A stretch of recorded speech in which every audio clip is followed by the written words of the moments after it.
영동교회에서 40주년을 맞이해서 홈커밍 데이로 옛날 사람들을 만날 수 있도록 좋은 기회를 주셔서 감사드립니다. 여기 이렇게 아침에 오면서 여러 가지 생각을 했습니다. 40년 동안 이 교회를 지켜주신 하나님인데 그러다 보니까 제 나이가 80이 됐어요. 그러니까 내 평생 지금까지 40년을 교회에서 주님을 섬겼고 그래서 이제 그 횟수라는 것이 그게 참 의미가 있는 거구나 그렇게 생각을 했습니다. 저는 항상 나를 의식하기 때문에 늙어가는 것을 모릅니다. 그런데 여러분들 보고 어린아이들 자라는 걸 보면 내가 이렇게 많이 나이가 들었구나 하는 것을 새삼스럽게 느끼게 됩니다. 간략하게 지난날을 요약하자면은 오늘 오순 몸매님이 그 감사패를 받았어요. 근데 그거 참 의미가 있는 겁니다.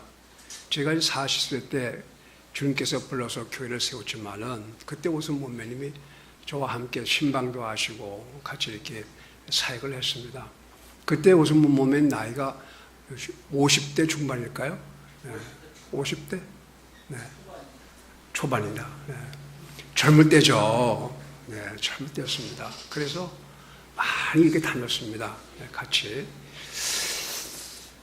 그리고 이제 문득 나는 것이 오집사님 그때 오길택 형제가 그게 중학교 2학년 때였어요. 내 생각엔 그렇습니다. 어렸죠. 학생 시절에. 그렇게 근데 벌써 이렇게 나이가 들어서 지금은 어린애가 그렇게 컸잖아요. 그런 걸 보니까 세월이 이렇게 빠르구나 그런 생각을 했습니다. 그리고 이것저것 뭐 할 얘기가 많지만은 지금 이제 나이가 들어서 그런지 기억력이 그렇게 잘 떨어지지 않습니다. 이게 제가 누구야? 준성이? 이준?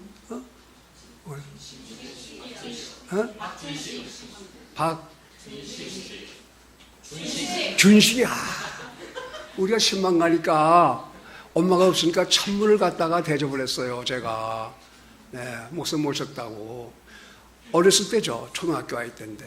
그래서 참 어려도 참 고맙다. 그런데 벌써 저렇게 커가지고 나보다 키가 더 커졌어요. 여러 가지 생각을 만감이 교차합니다. 영동교회 참 이 40주년 맞이해서 여러분 참게 축하를 드리고 무엇보다도 지금 주님을 이 교회에서 섬기는 여러분들이 정말로 하나님께 감사를 드립니다.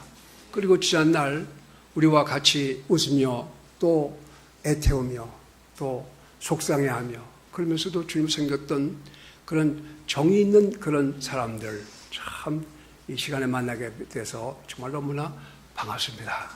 이제 영동교회가 이제 점점 발전해서 아까 우리 기도 시간에 들어갔더니 다음에 50주년 때는 좀 더 크게 하겠다 그래요. 50주년이면 내가 몇 살인가? 그때 90세가 돼도 여기 왔으면 좋겠다.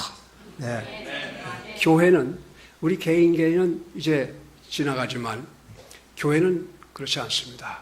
교회는 주님께서 세워주시고 그리고 강하게 주님께서 붙잡아 주실 것입니다. 여러분들 또 만나 뵙기를 바라겠습니다. 오늘 아침에 하나님 말씀은 창세기 5장입니다.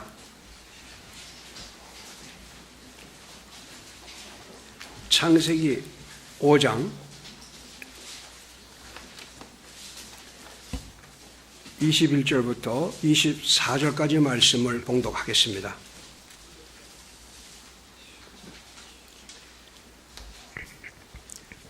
창세기 5장 21절입니다. 에녹은 65년을 살며 무드셀라를 낳았고 무드셀라를 낳은 뒤 300년 동안 하나님과 함께 걸으며 아들, 딸들을 낳았더라. 에녹의 전생에는 365년이더라. 에녹이 하나님과 함께 걷더니 하나님께서 그를 데려가심으로 그가 잊지 아니하더라. 아멘. 네. 기도하겠습니다. 하나님 아버지, 오늘 아침에는 우리가 에녹을 생각하면서 그가 살았던 삶의 그 아름다운 모습을 보고자 합니다. 하나님 아버지, 우리도 에녹과 같은 믿음을 주시고 에녹과 같은 영광을 보여주시기를 간절히 바랍니다. 하나님께서 이 교회를 세워줬을 때 하나님의 마음속에 큰 계획을 가지고 계신 줄로 믿습니다. 하나님 아버지, 이 교회에 속해서 지금 주님을 섬기는 모든 성들, 또 하나님의 종 목사님과 또 가정과 모든 사람들을 하나님께서 세워주어서 이 교회가 든든히 서게 하시고 주님 보실 때 기쁨을 드리는 아름다운 교회가 될 수 있도록 하나님께서 도와주옵소서. 주 예수님의 이름으로 기도하옵나이다. 아멘. 앉으시겠습니다.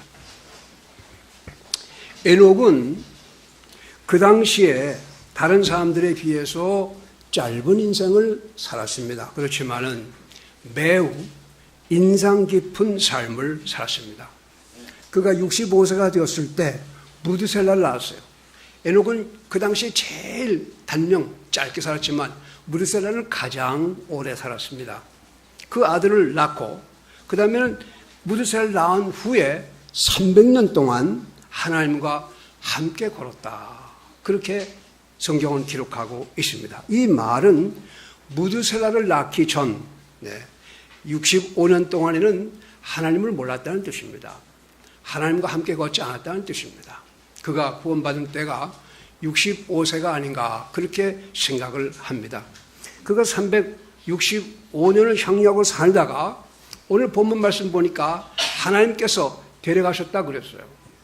우리 전후를 보면은 아담부터 시작해서 언제 몇 세 때 누구를 낳고 몇 년 살다가 죽고가 다 나오다가 이 에녹의 시대가 와가지고는 죽는다는 말이 없어요. 그냥 데려가셨다 그랬습니다. 에녹은 죽음을 보지 않은 것입니다. 그렇죠?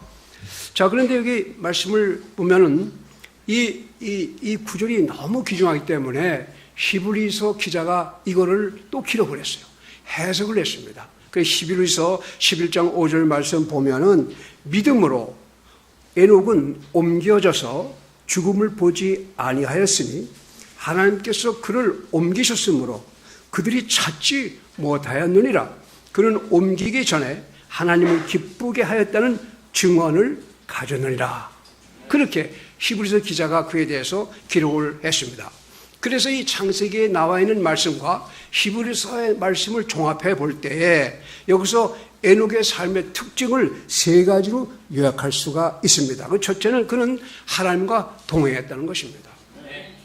하나님과 동행했다. 둘째는 그는 믿음으로 살았다.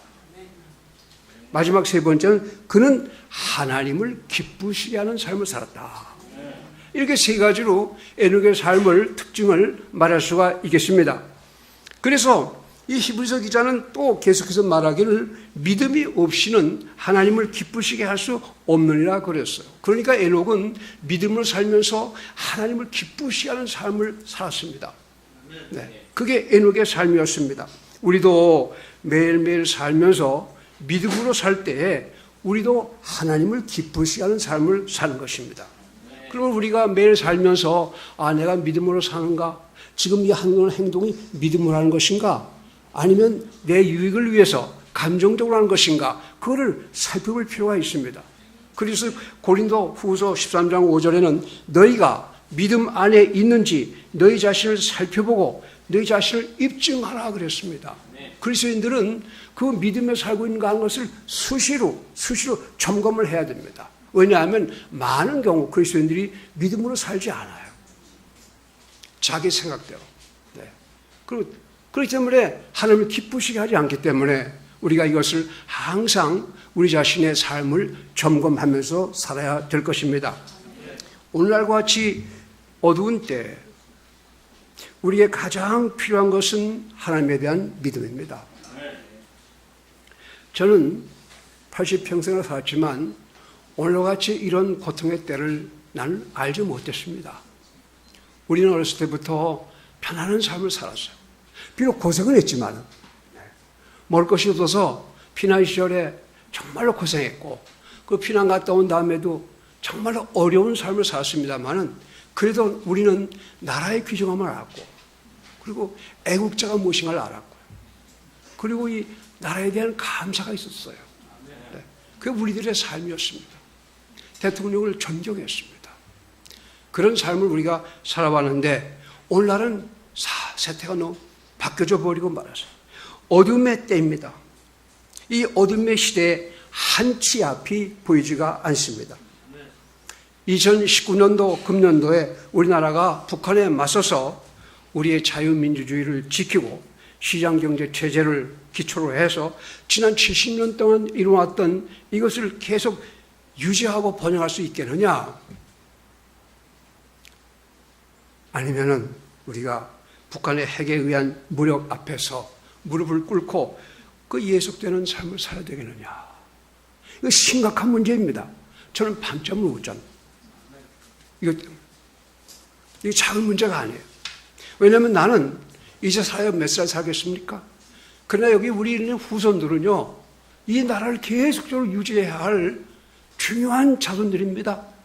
그들에게 좋은 것을 유산을 남겨줘야 할 텐데, 그것이 저의 생각입니다. 경제적으로는 점점 어려워지고, 정치적으로는 이 종북 세력에 의해서 안보의 문제가 불안하고, 국제적으로는 열강등 속에서 싸움의 소용돌이에 우리 중심에 우리 한국이 있습니다. 사회적으로는 노사 간의 대립이 심각해지고 가정들이 파탄되고, 예? 이거 말할 수 없는 뭘 느끼지 않습니까, 여러분들? 느낌이 오죠? 네. 낙태가 허용돼가지고 성적으로 문란한 가정이 파괴되고 있지 않습니까? 이런 거를 그대로 정부에서 허용을 한다니 말이 되겠어요? 예? 우리 그리스도인들이 살기에는 어려운 삶을 지금 살게 되는 것입니다. 어디서 이와 같은 우리에게 도움을 줄까? 이러할 때 그리스도인에게 필요한 것은 하나님에 대한 믿음입니다. 믿음으로 하나님과 함께 동행하고 에녹과 같이 계속해서 하나님을 기쁘시게 하는 삶을 사는 것이 우리에게 가장 필요한 것이 아닌가, 그렇게 생각을 합니다. 그럼 왜 우리가 하나님에 대한 믿음이 필요한가? 몇 가지만 한번 생각해 보십시오. 우선 하나님과 동행하려면 믿음이 필요합니다. 에녹은 믿음으로 하나님과 동행했다고 그렇게 말씀하고 있습니다. 우리가 어떻게 하나님과 동행할 수 있겠나? 하나님과 동행하려면 우리가 먼저 하나님과 화목해야 됩니다. 원수와는 동행할 수가 없습니다. 마음이 맞지 않으면 동행할 수가 없습니다. 우리가 하나님과 동행하려면 하나님과 교제 악수를 해야 돼요. 화목을 해야 돼요. 우리가 예수 믿기 전에는 하나님과 원수입니다. 하나님을 거부하고 살았어요. 죄 가운데 살았습니다. 그러면 하나님께 하나님을 부를 수가 없었어요. 그러나 우리가 하나님과 동행하려면 먼저 하나님 앞에 화친을 구해야 된단 말이죠. 그렇죠? 그래서 우리는 구원받은 하나님의 자녀가 되어야지만 그때부터 하나님과 동행할 수가 있습니다. 하나님을 아버지로 모셔야 됩니다. 그리스도를 우리의 구원자로 받아들여야 됩니다. 천국을 우리의 영원한 집으로 받아들여야 됩니다. 이것이 먼저 있어야 할 일인 것입니다. 성경에 보면은 요한복음 1장 12절에 영접하는 자, 곧 그 이름을 믿는 자들에게는 하나님의 자녀가 되는 권세를 줬다 그랬어요. 하나님의 자녀는 하나님이 주시는 권세입니다. 이거는 선물로 받는 것이지 우리가 노력해서 얻는 것이 아닙니다. 우리가 예수님을 영접할 때 즉각적으로 하나님께서는 우리를 하나님의 자녀로 받아들여 주신 것입니다. 에베소 2장 8절에 너희는 그 은혜에 의하여 믿음으로 말미암아 구원을 얻었나니 이것은 너에게서 난 것이 아니요 하나님의 선물이라. 행위에서 난 것이 아니니 이는 누구든지 자랑하지 못하게 하려 함이라 그랬습니다. 그래서 우리가 하나님과 동행하려면 하나님의 자녀로 태어나야 되고, 그리고 하나님과 동행하려면 하나님의 방법대로 살아야 됩니다. 우리가 살면서 그리스도인이라 할지라도 하나님의 마음에 들지 않게 멋대로 살면 동행할 수가 없습니다. 먼저는 자녀로 태어나고 난 다음에 우리는 주인으로서 그분에 따르는, 그분의 뜻에 순종하는 그런 삶을 살아야만 됩니다. 세상을 따라 살면서 하나님과 동행할 수는 없습니다. 하나님과 동행하려면 거룩한 가운데 거해야 되고 이 세상에서 분리된 삶을 살아야 됩니다. 이 세상이 주는 모든 여러 가지 제한에 대해서 아니 나는 그리스도인이요. 난 그렇게 할 수 없어요. 이렇게 과감하게 우리가 거부할 수 있어야 됩니다. 무조건 세상에 굴종하면 안 됩니다. 하나님의 뜻이 아니면 우리가 따르지 않도록 우리가 과감하게 주님의 편에 서야만 됩니다. 아모스 3장 3절 말씀 보면은 두 사람이 합의하지 않고서야 어찌 동행을 할 수 있겠느냐 그랬습니다. 여러분들이 한번 생각해 보세요. 누가 같이 동행하려면요 마음이 하나가 돼야 돼요. 그러지 동행하죠. 마음이 다르면 동행할 수가 없어요. 보조를 맞춰야 돼요. 그분이 가는 그 걸음걸이에 따라서 내가 보조를 맞춰야지. 난 나대로 가게 되면 동행할 수가 없어요. 자, 하나님이 나를 따라야 되겠습니까? 내가 하나님을 따라야 되겠습니까? 이런 생각해 보세요. 내가 하나님의 보조에 맞춰야 됩니다. 그래야지 보조가 맞아서 동행할 수가 있습니다. 여러분이 믿음으로 동행한다면, 하나님을 옆에 두고서 함께 걸은다면 두려워할 필요가 없습니다. 왜냐하면 하나님이 계시기 때문에. 하나님께서 말씀하시기를 두려워하지 말라. 내가 너와 함께 있느니라. 와, 놀라운 일이 아니에요. 하나님이 천지 만물을 창조하시고 모든 것을 뜻대로 하실 수 있는 권능의 하나님이 나와 함께 있다고 말씀하셨어요. 큰 백이죠. 우리는 두려워할 필요가 없어요. 우리는 큰 두려움 속에 살고 있습니다. 국내적인 두려움, 국제적인 두려움, 개인적인 두려움, 건강에 대한 두려움, 온갖 두려움들이 우리 주위에 꽉 차 있을 때 우리가 하나님과 동행하면 두려움은 별거 아닙니다. 하나님께서 지켜주십니다. 그래서 우리가 믿음으로 우리가 이 동행한다 하기 위해서는 믿음이 필요합니다. 네, 믿음이 필요합니다. 두 번째, 우리는 적과의 싸움에서 승리하려면 믿음이 필요합니다. 믿음이 필요해요. 우리 성경 말씀 요한일서 5장 4절을 보니까 무엇이든 하나님에게서 난 것은 세상을 이기느니라. 세상을 이기는 승리는 이것이니 곧 우리의 믿음이니라. 세상을 이기는 승리는 우리의 믿음이라고 말씀을 했습니다. 여러분, 이제 모세가 죽은 다음에 여호수아가 그 일을 맡아서 이스라엘 백성을 이끌고 가나안 땅을 정복해야 할 큰 무거운 임무를 갖게 됐습니다. 그들을 데리고 요단강을 건넜습니다. 40년 동안 광야 생활을 한 백성은 그야말로 질서도 모르고 하나님도 모르고 다루기 힘든 그런 어지러운 백성이었습니다. 전쟁에 대해서는 준비도 하나도 안 되었습니다. 그런데 여호수아가 그들 이끌고 가나안을 정복하겠다는 거예요. 말이 되는 겁니까? 자, 가나안 땅에서 맨 첫 번째로 요단강을 건너자마자 그들 앞에 딱 나타난 성이 무슨 성입니까? 여리고성이었습니다. 여리고성. 근데 그 여리고성은 너무나도 육중하고 두껍고 높아서 사람이 올라갈 수도 없습니다. 도저히 난공불락의 두터운 성이었습니다. 야, 여호수아가 이 성을 지나가야지만 가나안 땅으로 들어가는데 어떻게 합니까? 여호수아가 근심이 되겠어요? 안 되겠어요? 네? 여호수아가 다른 사람 떨어져서 혼자 그 성 가까이 갔습니다. 그리고 성을 바라보는 겁니다. 야, 이걸 어떻게 함락할 것인가? 속으로 걱정하지 않았겠어요? 그런데 그가 성을 올라보고 있을 때 저 앞에서 어떤 남자가 칼을 가지고 접근을 했습니다. 그때 여호수아가 순간적으로 그 앞에서 소리쳤습니다. 야, 넌 우리 편이냐? 아니면 우리의 대적편이냐? 물어봤습니다. 자, 만일 네가 우리 편이라면 지금 나를 도와달라. 나 지금 이 성을 정복해야 되는데 나 혼자 힘들어. 만일 내가 우리 편이라면 날 좀 도와줄 수 있겠느냐? 근데 만일 내가 대적을 한다면 여기서 결판 내자. 나하고 결판 내자. 이런 각오를 가지고 물어보는 것입니다. 넌 누구 편이냐? 그때 그 남자가 대답하는 대답은 아주 전혀 다른 것이었어.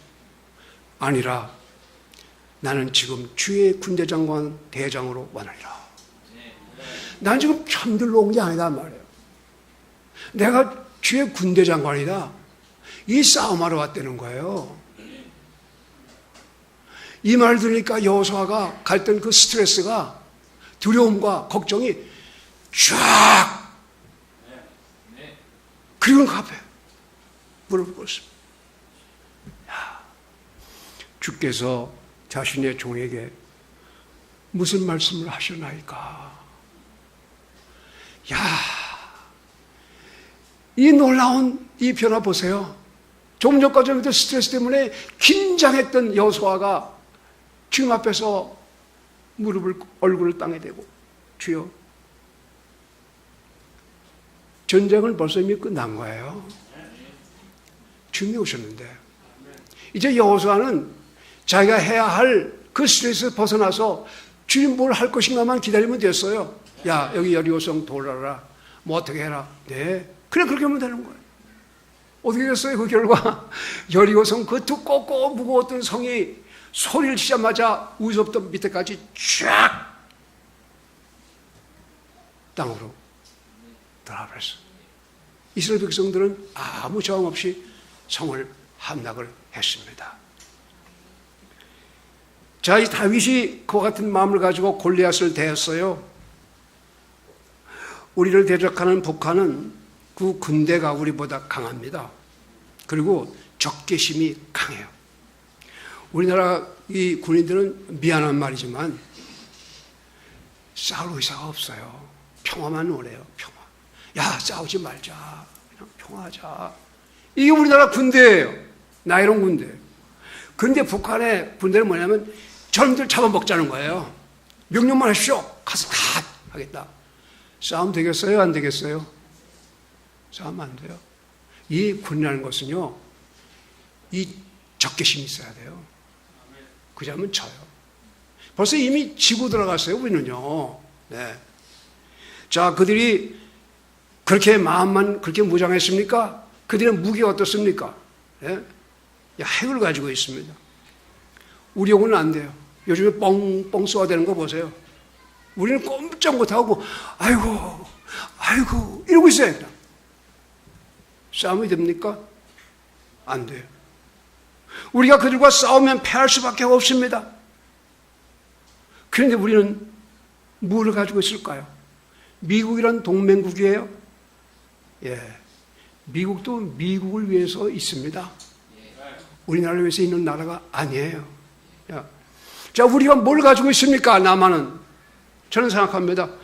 우리는 하나님을 믿는 교회들이 있다. 물론 많은 교회들이 타락해서 하나님 믿는 교회가 아닙니다. 여기 지금 성경을 믿는 소수의 교회들이 이 땅에 있다는 것이 이 땅의 유일한 힘이에요.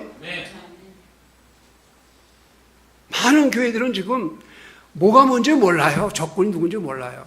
그렇지만 믿는 우리 성경을 믿고 주님을 섬기는 이 거듭난 그리스도인들, 이 교회들은요, 적이 누군지 압니다. 하나님이 어떻게 도와줄 건가를 기도하고 있단 말이에요. 여러분들의 기도가 우리의 유일한 무기단 말이에요. 이제 나를 위해서 기도해야 됩니까? 지금이야말로 믿는 자들이 여호수아와 같이 굴복해야 될 때예요. 주님이 어떻게 하십시오? 우리 못합니까? 다윗이 이렇게 말했어요. 골리앗 앞에서 주께서 칼이나 창으로 권하지 아니하심을 이 모인 온 무리가 알게 하리라. 전쟁은 주께 속한 것인즉 그분께서 너희를 우리 손에 넘겨주시리라. 저는 어떻게 주님께서 우리나라를 이해하실지 몰라요. 그렇지만 다만 하나님께서는 하십니다. 하나님께서는 그의 놀라운 능력을 가지고 우리가 승리할 수 있도록 우리가 믿음을 가지고 구하면 승리할 수 있도록 도와주십니다. 우리가 적과 싸울 때 하나님을 우리 편에 두려고 하지 말고 우리가 하나님 편에 들어가야 됩니다. 그러면 하나님께서 그때부터 다스려 주신다는 사실입니다. 싸움에 승리하려면 믿음이 필요합니다. 우리는 실패할 때 믿음이 필요합니다. 우리는 누구나 실패를 경험하고 살고 있습니다. 잘못된 판단을 하거나 잘못된 결심을 할 때도 있습니다. 그러나 우리가 비록 실패한다 하더라도 하나님은 실패한 사람들을 버리지 않습니다. 하나님은 우리를 절대로 버리지 않습니다. 그러면 우리는 끝까지 실패하다 할지라도 믿음을 버리지 말아야만 됩니다. 실패한 것이 드러났을 때 그때는 우리가 주님께 돌아와야 될 시간이란 말이에요. 주님의 도우심이 필요합니다. 하나님을 원망하거나 어떤 사람을 원망하지 마세요. 자신을 원망하지 마세요. 하나님께 도움을 구하는 것이, 믿음을 가지고 도움을 구하는 것이 우리가 해야 할 일입니다. 여러분의 잘못을, 그것을 인정하세요. 잘못된 사람이 잘못을 인정하면은 길이 열립니다. 그렇지만 잘못된 사람이 잘못을 모르고 계속 주장하면 자기 스스로가 파멸에 빠지는 거예요. 우리는 자주자주 우리가 잘못되는 것을 고백할 수 있어야 되겠습니다. 목회자가 회중들을 인도할 때 실패할 수 있습니다. 저는 그런 것들을 많이 느껴왔어요. 제가 실패했기 때문에 그 성도들이 많이 고통을 당했습니다. 네, 많은 고통을 당했어요. 근데 우리 실패를 우리 인정해 줘야 돼요. 네, 그걸 잘했다고 하면은 절대로 하나님께서 도움을 주지 않습니다. 성도들이 목회자의 말을 순순히 따르지 않고 거부할 때, 그때 우리가 겸손하게 기도할 때예요. 하나님의 도우심을 구할 때. 네. 설교를 준비할 때 실패할 수도 있습니다. 하나님에 대한 믿음을 지속적으로 갖지 못하고 실패에 쓴자를 마실 때가 있습니다. 그럴 때 우리에게는 믿음이 필요합니다. 하나님에 대한 믿음이 필요합니다. 실패는 우리가 주님께 나아갈 수 있는 좋은 기회를 제공하기 때문에 그렇습니다. 때는 우리가 영혼을 주님께 인도하려고 할 때 실패할 때가 있습니다. 나는 수많은 사람들을 실패했어. 영혼을 주님께 인도하려고 할 때 이렇게 했으면 주님 믿었을 텐데 내가 왜 그렇게 못했을까? 그런 아쉬움도 같습니다. 자, 우리는 그때 절대 포기하지 않고 실패해도 또 다른 기회를 주실 것을 믿고 앞으로 나아가는 것입니다. 믿음을 가지고 계획적으로 나아가는 것입니다. 그럴 때 하나님께서 우리에게 도움을 주실 수가 있는 거예요. 실패는 우리에게 필요한 거예요. 그러나 그 실패할 때 우리가 우리 스스로를 바라본 다음에 다시 주님 앞에 나아갈 때 그 실패는 실패가 아니에요. 네. 상담할 때도 실패할 때가 있습니다. 우리가 기도로 상담을 준비하지만 젊은이들은 상담할 때 잘 듣지를 않습니다. 시골 노인들은 자기를 죄인이라고 하면 굉장히 분노를 합니다. 목사님, 내가 무슨 죄를 범했어? 내가 뭐 감옥에 갈 죄를 범했어요? 왜 나보고 죄인이라고 합니까? 할 말이 없어요. 할 말이 없어요. 여러분, 죄인이라고 해야지만 예수를 믿을 수 있는데 죄인이라고 하면 버럭 화를 내니 어떡합니까? 그래가지고 어떤 여기 노인네들은 교회 떠났어요. 그 목사님 이상한 목사야. 나보고 죄인이래. 내가 무슨 죄를 범했어 내가? 사실은 그 할머니는 엄청난 죄를 범했거든요. 계속 술 먹고 뭐하고 남자친구 사귀고 마주 행편이 있는 사람인데 죄를 안 범했다는 거예요. 그럼 무슨 말 하겠어요? 그게 가만 놔뒀죠. 나중에 다시 교회로 돌아왔습니다. 여러분, 목회자가 그런 문제가 있어요. 그런데 참 그 영혼을 얻는 것이 그렇게 쉽지가 않습니다. 그래도 자기가 가는 길을 계획적으로 가는 겁니다. 목회자 그 길을 가야 돼요. 그것이 우리가 실패해도 우리가 믿음을 가져야 됩니다. 여러분, 실패는 뭐가 실패입니까? 어떤 일이 잘못된 것이 실패가 아니라 그 일을 포기한 것이 실패예요. 포기하면 그것은 실패입니다. 네. 자, 이제 몇 가지만 더 합시다. 시간이 많이 가네. 우리가 마음이 무거울 때 믿음으로 주님께 나오는 것이 필요합니다. 마태복음 11장 28절 수고하고 무거운 짐진 자들아 다 내게로 오라. 내가 너에게 안식을 주리라. 나는 마음이 온유하고 겸손하니 너희 위에 내 멍에를 메고 내게 배우라. 그리하면 너희가 너희 혼을 위한 안식을 찾으리니 너의 멍에는 쉽고 내 짐은 가벼우니라 하시니라. 여기 두 가지 초대가 있습니다. 내게 오라는 초대가 있고 나와 함께 멍에를 메라는 초대가 있어요. 내게 오라는 초대는 죄인에게 하는 초대입니다. 무거운 죄의 짐을 지고 어찌할 수가 없는 죄인들은 그 죄를 어떻게 하겠습니까? 자기 힘으로 죄를 해결할 수가 없습니다. 그럴 때는 죄짐 맡은 우리 구주에게 나오는 겁니다. 그 죄를 고하는 거예요. 주여 나는 죄인입니다. 그럼 주님께서 바로 너 때문에 내가 죽었기 때문에 염려하지 말라고 받아주시잖아요. 그것이 우리가 얻는 안식이에요. 그죠? 근데 안식을 받았으면 그리스도인들은 안식 가운데 있지만 여러분 많은 그리스도인들이 그와 같은 안식을 받은 후에 또 다른 안식이 필요하다 이 말이에요. 그리스도인들이 되고 난 다음에 죄의 문제 해결한 다음에 제 멋대로 살아보세요. 안식은커녕 오히려 예수 믿기 전보다 훨씬 더 무거운 짐을 지게 된단 말이에요. 두 번째 초대가 있습니다. 두 번째 초대. 나는 마음이 온유하고 겸손하니 너희 위에 내 멍에를 메고 내게 배우라. 그리하면 너희가 너의 혼을 위한 안식을 찾으리. 내 멍에는 쉽고 내 짐을 가벼우리라. 여러분, 이 두 번째 신이라는 것은 매우 중요합니다. 우리가 예수 믿고 난 다음에 자기 멋대로 생활하게 되면 무거운 그런 또 다른 스트레스가 쌓이기 시작하는 거예요. 어떻게 됩니까? 주님께 가까이 가서 주님과 함께 멍에를 매긴단 말이에요. 이 멍에는 우리에게 무거운 짐을 주고자 하는 것이 아니라 우리에게 자유함을 주기 위한 멍에예요. 소가 멍에를 안 매면 그 도살장에 가야 되는 거죠. 멍에를 매면서 기쁨을 누리는 겁니다. 저는 사역하면서 가장 즐거웠을 때가 주님을 위해서 가장 일을 열심히 하고 고통을 당할 때가 나의 안식일 때였어요. 영혼을 얻기 위해서 집주일과 다니면서 막 애절하면서 주님께 기도했을 때가 가장 나의 마음이 편했을 때예요. 여러분, 멍에를 매지 않고 쉬려고 애를 쓰지 마세요. 멍에를 매지 않으면 쉼이 없어요. 주님과 함께 멍에를 맬 때 쉼을 주신다는 말씀이었습니다. 자, 이제 저의 말씀을 마쳐야 될 때가 됐습니다. 어떻게 우리가 이 믿음을 계속해서 가질 수가 있는가?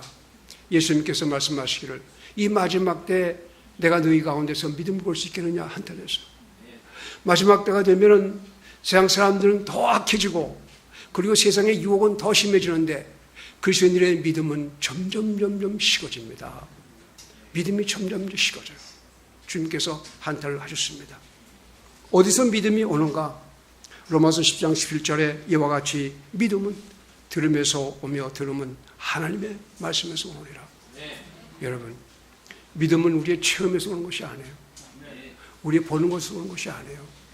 하나님의 말씀에서 그걸 읽을 때 하나님의 말씀을 순종하는 마음을 가지고 마음을 열고 읽을 때 성령께서 우리 안에 믿음을 만들어 주신단 말이에요.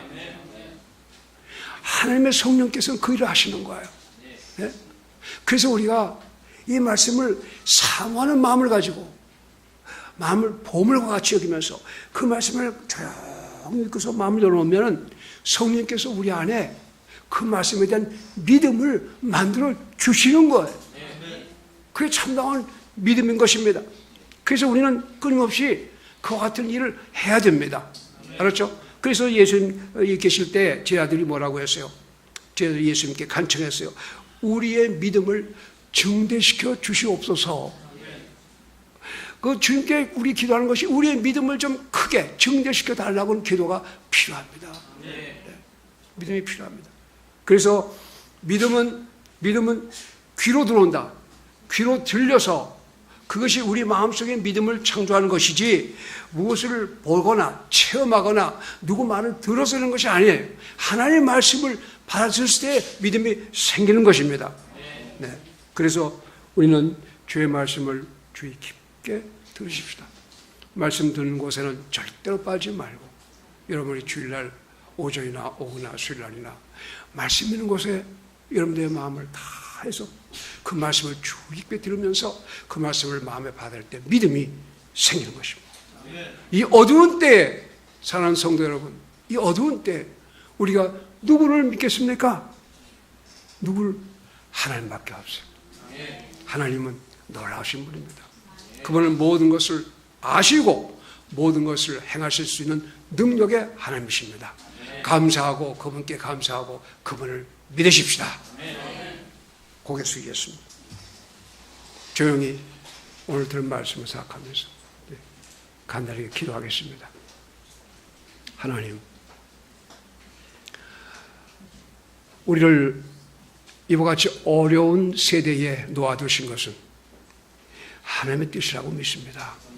하나님, 우리가 다행스러운 것은 이와 같이 주님을 섬길 수 있는 교회에 한 지체가 되게 하시고 살아있는 말씀을 우리에게 주어서 우리가 능히 이길 수 있는 능력을 우리에게 주신 것을 감사합니다. 우리에게 능력이 있는 것이 아니라 하나님께 능력이 있음을 믿습니다. 하나님, 우리 굽어 살펴주시고 이 나라를 위해서 또 우리 가정을 위해서 우리 사회를 위해서 또 나 자신을 위해서 하나님 도움을 주시기를 간절히 바랍니다. 우리 주 예수님의 이름으로 기도합니다. 아멘.